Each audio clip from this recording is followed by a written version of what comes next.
Have you ever started a drawing feeling really excited and then halfway through you thought, what have I done? That was exactly how I felt with this flamingo.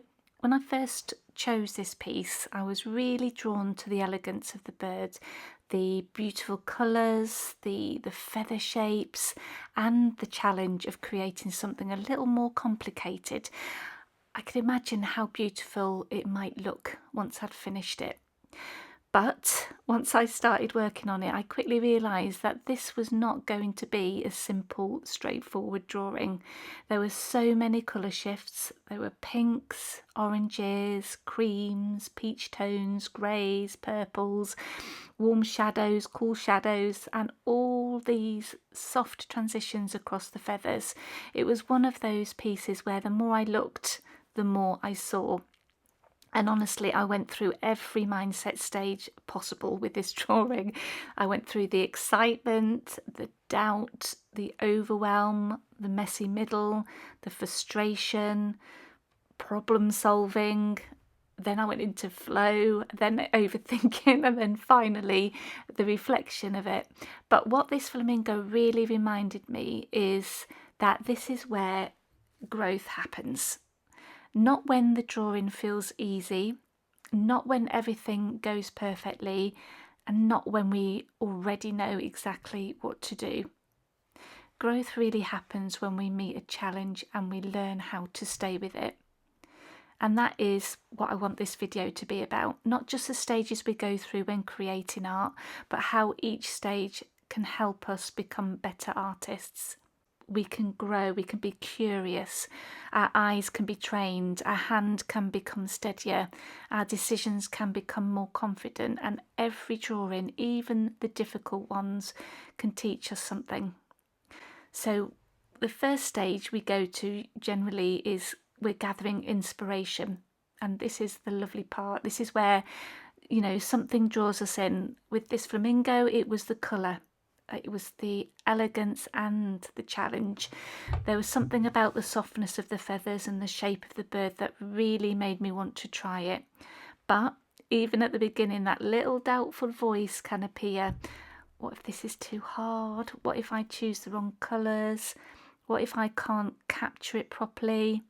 What if I'm just not good enough for this piece yet?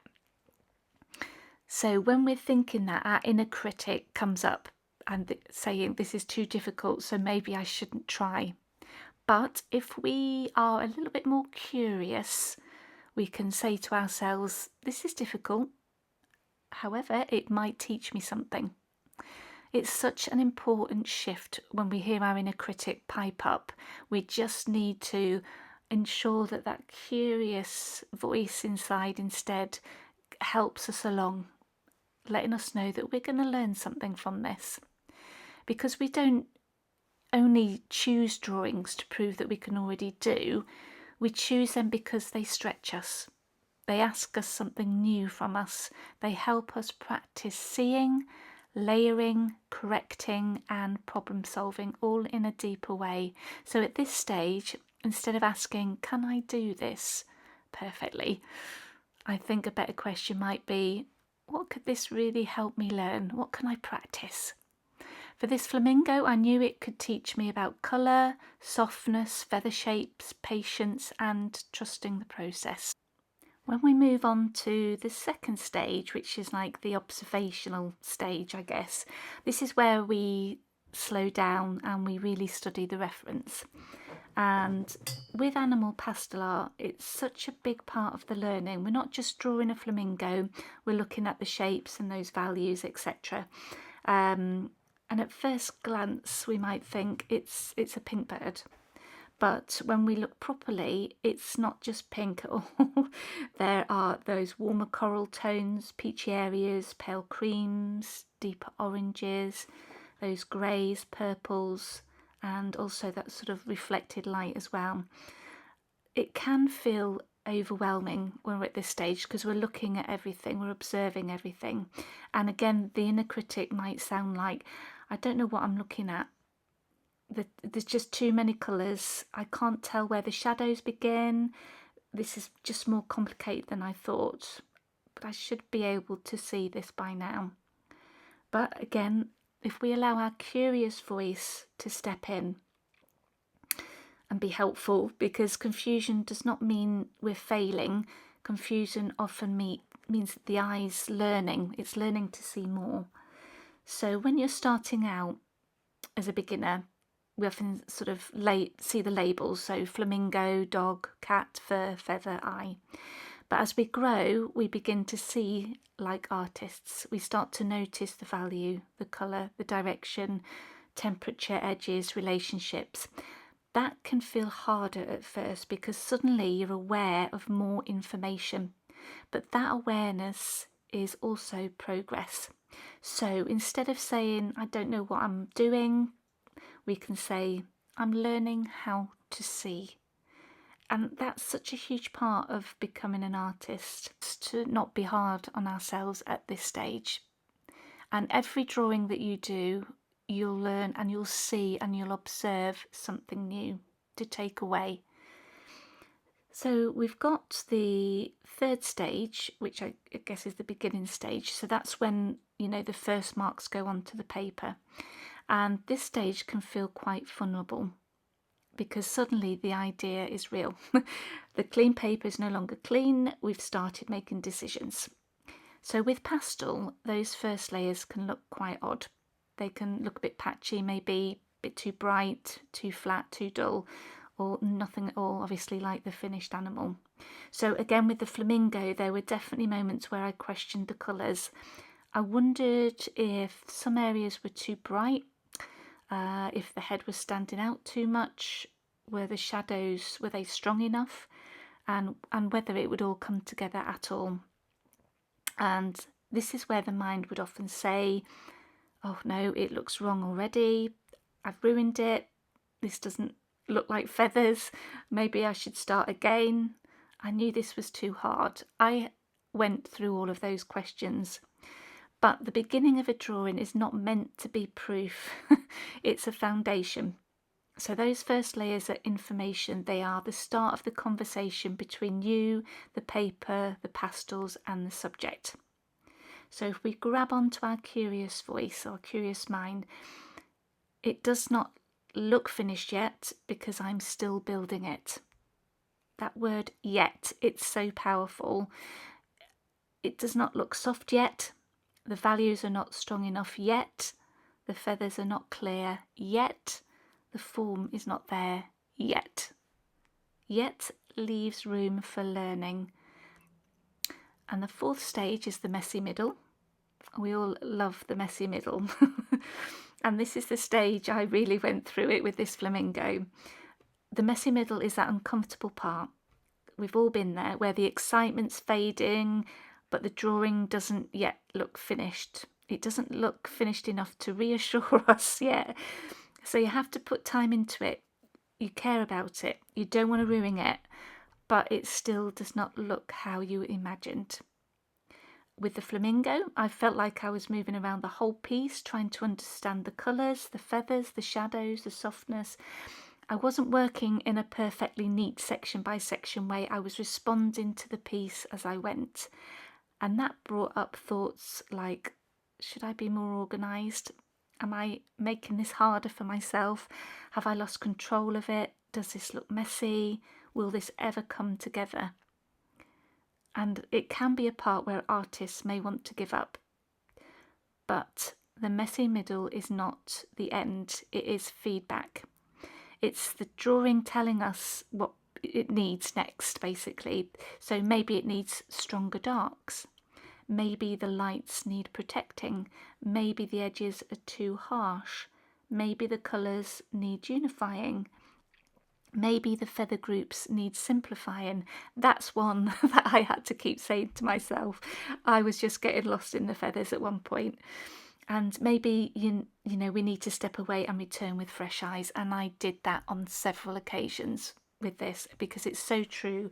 Our brain can just get so used to seeing it.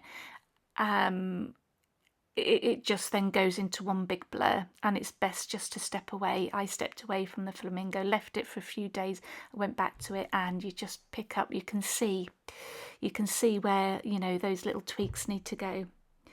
So going back to, those maybes. So, our inner critic will say, this looks bad, so I must be bad at this. Whereas if we grab onto our curious voice, we can say, this looks unresolved, so what can I try next? That's the difference. And this is where real learning happens, really, not in avoiding mistakes, but in learning how to respond to them. So the fifth stage is the problem solving stage. This is where we begin to take back some control. Not by panicking, not by forcing the piece, not by calmly asking better questions. With the flamingo, I had to return to the basics again and again. Where are my darkest darks? Where's my lightest lights? Are the shadows strong enough? Are the feathers following the form? Are the colours too separate, or do they need bringing together? Are the edges too sharp? Are the colours right? Does this need warming up or cooling down? It's such an important stage because it teaches us that, confidence doesn't come from never having problems. Confidence will come from realising we can solve those problems. We can adjust, we can soften, we can deepen, we can lift, we can glaze, we can refine, we can keep going. And pastels are so forgiving that we have that room to be able to do those things. And again, a helpful question is, what is the next useful correction? Not how do I fix the whole thing immediately, just what is the next useful correction? And that keeps the mind calm and focused. Maybe it's one shadow, maybe one edge, maybe one colour shift, maybe one feather, maybe one decision, just one decision at a time. That's how we grow. We move then on to the sixth stage, which is the flow stage. Now, this is a stage we all love. When we start to become absorbed in the drawing, we can feel this flow. The hand, the eye, the mind, it all begins to work together. So we stop thinking quite so much about whether we are good enough, and then we become more engaged in the process. With animal art, I think this stage is especially beautiful because we're paying such attention to the detail and another living being. We're noticing the curve of the neck, the direction of the feathers, the warmth of the light. This is where drawing becomes connection. But even in flow, fear can still pop its head up. What if I ruin it now? This part looks good. Can I keep the rest at the same level? What if I lose what is working? But our curious mind can also help here. It reminds us that flow is not about perfection. It's about engagement. It's about being present with the challenge. So we're not trying to control every outcome. We're working with the piece, responding to it, learning from it as it develops. The seventh stage is the refinement stage. So this is where the art sort of comes together. But now we need to sort of make those careful decisions. With the flamingo, I had to look at the whole piece and ask what needed adjusting. Was it the head too bright? Were the shadows deep enough? Were the feathers reading okay? Were the colours balanced, etc.? And again, this stage can bring up a lot of self-criticism. Something's still off. I don't know what it needs. Maybe I've overworked it. The reference looks so much better. It's not exactly the same. Is this actually good enough? Our curious mind will change the tone of that inner conversation. So instead of judging the piece harshly, we can evaluate it. Not what is wrong with this, but what would make this stronger? This is such it's a much kinder and more useful question, because refinement is not about attacking the artwork, it's about helping it become clearer. The eighth stage is completion, and this can be part of the hardest parts of all, because when a piece is nearly finished, we can keep seeing one thing that needs to be adjusted. Just one more thing, one more feather, one more shadow, one more highlight, just one more tiny detail. But with pastel, especially more is not always better. If we keep going too long, we can actually fill the tooth of the paper, dull those beautiful colours, or lose that, lovely freshness. So I like to ask, am I improving it or am I picking at it? That question matters because sometimes the artwork is finished before our anxiety is finished. If we're curious, that a curious mindset doesn't mean we keep endlessly pushing. It also means knowing when to pause, reflect, and recognise the learning that has already happened. Finished does not mean flawless. Finished means that piece has reached a point where it has taught you something, stretched you, and become the best it can be with the skill and understanding you have today at that moment. And that is enough. It really is. That is enough. And the last stage is reflection. This is where the real growth becomes visible. So after finishing this flamingo, I could have focused only on what I found difficult, those confusing colours, the complicated feather shapes, and those moments of doubt. But I also asked different questions. What did the piece teach me? What worked better than I expected? What would I approach differently next time? What skill did I strengthen? And maybe what am I proud of for staying with? Lots and lots and lots of questions. They're just a few I was experiencing as I was going through. So the flamingo, it just taught me patience. It taught me to trust the messy middle. It taught me to keep returning to the values, the edges, the light and shadow. It taught me that not every drawing follows a neat path. And it reminded me that struggle is not a sign that I am not an artist. Struggle is often part of becoming one.